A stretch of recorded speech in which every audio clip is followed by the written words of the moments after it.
Stop before you spend or sell your 1981, 1992, or 1997 quarter. You are watching Eagle Numismatics, your trusted destination for rare and unusual American coins. These 3 Washington quarters deserve a closer look, and you will want to know what details could make them worth a second look. If you have a 1981 Washington quarter, do not dismiss it as just another 25-cent coin, because the details on this date can make a big difference to collectors. The 1981 Washington quarter was struck at Philadelphia, Denver, and San Francisco, with the Philadelphia and Denver coins made for circulation and the San Francisco coins produced as proofs. More than 601 million were struck at Philadelphia, while Denver produced more than 575 million. The coin measures about 24.3 millimeters across, weighs 5.67 grams, and is made from a copper-nickel outer layer over a pure copper center. On the front, you will see George Washington facing left, along with the date and the inscriptions United States of America, Liberty, and In God We Trust. The design was created by John Flanagan and became one of the most recognizable designs in American coinage. On the reverse, a powerful American eagle spreads its wings beneath the inscription United States of America, with quarter dollar and E pluribus unum completing the design. Now here is where your 1981 quarter becomes more interesting. The mint mark can tell you where the coin was made, and San Francisco proof quarters from this year have 2 recognized types based on the appearance of the S mint mark. Type 1 has a more filled appearance, while Type 2 has a clearer S. For ordinary circulated examples, condition is extremely important. Most 1981 quarters found in everyday collections are worth only around their face value, but sharply struck coins with attractive uncirculated surfaces can bring more from collectors. High-grade certified examples can be worth substantially more, showing why condition matters so much in modern coin collecting. For example, a certified 1981 D quarter in MS66 has recorded auction activity, while high-grade Philadelphia examples have also brought premiums. There is also an important lesson here. Never assume that every old quarter is rare, and never assume that every valuable coin has to look spectacular. A coin can become interesting because of its mint mark, proof status, grade, variety, or an authenticated error. The value of any 1981 Washington quarter depends heavily on condition, variety, certification, collector demand, and the market at the time of sale. So before you spend a 1981 quarter, turn it over, check both sides carefully, look for the mint mark, and pay close attention to the condition. It may not be a fortune in every case, but knowing exactly what you have is the first step toward understanding its real collectible value.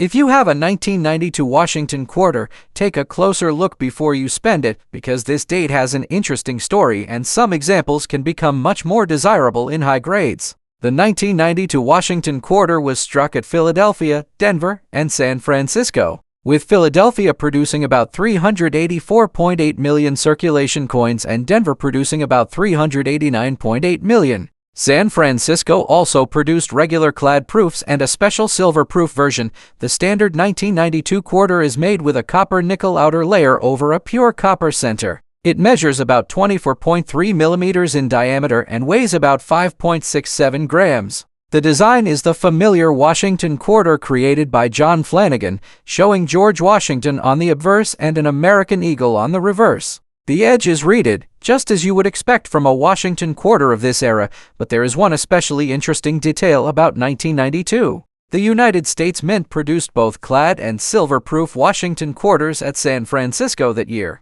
The silver proof contains 90% silver and 10% copper, weighs about 6.3 grams, and had a mintage of only about 1.3 million pieces. That makes it very different from an ordinary 1992 quarter found in circulation.so. If you have a 1992 quarter, the first thing to do is check the mint mark. A P indicates Philadelphia, a D indicates Denver, and an S indicates San Francisco. If you find an S, you need to determine whether you have a regular clad proof or the special silver proof. You should not assume that every S-marked 1992 quarter is silver.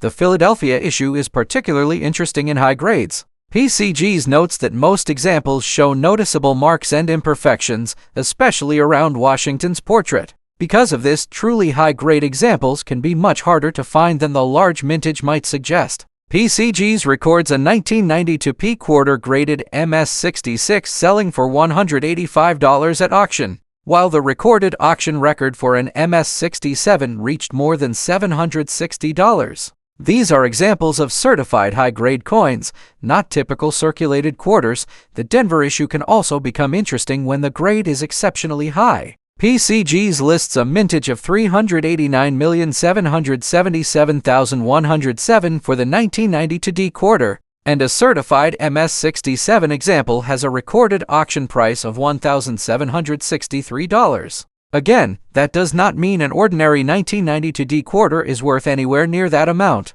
The difference comes from condition, certification, and collector demand, and this is one of the most important lessons when searching for valuable modern quarters. Mintage alone does not determine value. A coin can have hundreds of millions produced and still become collectible in exceptional condition. At the same time, a coin with a lower mintage is not automatically rare or expensive. When examining your 1992 Washington quarter, look carefully at both sides. Check the mint mark, examine Washington's portrait for marks and scratches, inspect the fields around the lettering, and look at the eagle and other details on the reverse. Avoid cleaning the coin, because cleaning can damage the original surfaces and reduce collector appeal if you believe you have a proof or possible silver proof. Weighing the coin can provide useful information, but the best way to establish what you actually have is through careful identification and, for potentially valuable examples, professional authentication and grading. The market value of a 1992 Washington quarter depends on its mint mark, whether it is a circulation strike or proof, whether it is the silver proof, its grade, surface quality, eye appeal, certification, and current collector demand. Most circulated examples are not rare treasures, but exceptional certified pieces can command significant premiums. So the next time you see a 1992 quarter, do not automatically toss it aside. Turn it over, check the mint mark, study the condition, and remember that sometimes the most interesting part of a coin is not how old it looks, but how well it survived. If you have a 1997 Washington quarter, take a close look before you spend it. Because while this date is common in circulated condition, exceptional examples can be surprisingly desirable to collectors. The 1997 Washington quarter was struck at Philadelphia and Denver for circulation, while San Francisco produced proof versions. Philadelphia struck about 595.7 million quarters, and Denver produced about 599.7 million. San Francisco produced about 1.975 million proof quarters. The standard 1997 quarter is made from copper and nickel over a pure copper center. It measures about 24.3 millimeters in diameter and weighs 5.67 grams. The edge is reeded. On the obverse is the familiar portrait of George Washington, designed by John Flanagan, while the reverse features the American eagle. This eagle reverse design was used on Washington quarters from 1977 through 1998,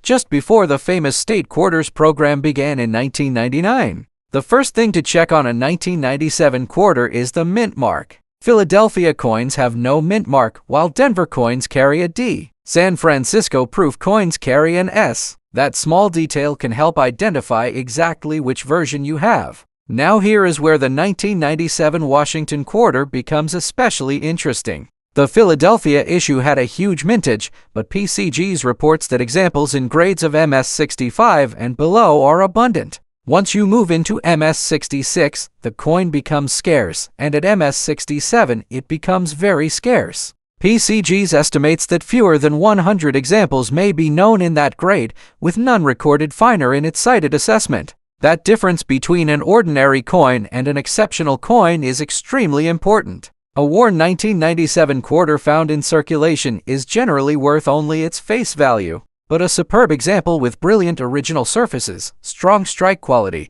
and very few marks can attract serious collector attention. The auction history shows just how dramatic that difference can become. PCGs records an auction result of $3,525 for a 1997 P Washington quarter graded MS-67+. That is an exceptional certified coin and should never be interpreted as the normal value of a 1997 quarter. The 1997 D can also become valuable in extraordinary grades. PCGs lists its mintage at $599,680,000 and records an auction result of $978 for an MS-68 example. Again, the keyword is grade. A typical circulated coin is completely different from a top-grade certified specimen. The San Francisco proof is another version worth recognizing. About 1.975 million proof quarters were produced in 1997. Proof coins were specially prepared for collectors and normally have sharper details and polished fields compared with ordinary circulation strikes. When examining your 1997 quarter, look carefully at Washington's portrait and the open fields around the lettering. On the reverse, inspect the eagle and the surrounding surfaces for scratches, marks, or unusual characteristics. Do not clean the coin. Cleaning can permanently damage the original surface and may reduce its desirability to collectors. You should also be cautious about claims of rare errors. A strange-looking coin is not automatically an error. Genuine mint errors need to be identified carefully, and valuable varieties should be verified before assigning a premium value. The market value of a 1997 Washington quarter depends on the mint mark. Whether it is a circulation strike or proof, the condition, surface quality, strike, certification, eye appeal, collector demand, and current market activity. Price guides can show broad ranges, but actual selling prices can vary considerably depending on the specific coin and grade. So if you find a 1997 Washington quarter, do not assume it is valuable simply because it is from the 1990s. Instead, look for what really matters. Check the mint mark, examine the surfaces, study the condition, and compare the coin with professionally graded examples. Most will remain ordinary pocket change, but an exceptionally preserved 1997 quarter can be a very different story. And that is what makes coin collecting so interesting. Sometimes the value is not hidden in the date alone. It is hidden in the condition, the details, and the story of how well that small piece of American history survived. Thanks for watching and taking a closer look at these Washington quarters. Remember to check your coins carefully before spending or selling them. And if you enjoyed discovering rare, historic, and unusual American coins, subscribe to Eagle Numismatics and turn on notifications so you do not miss the next coin discovery. Keep searching, keep learning, and keep discovering the stories hidden in American coins.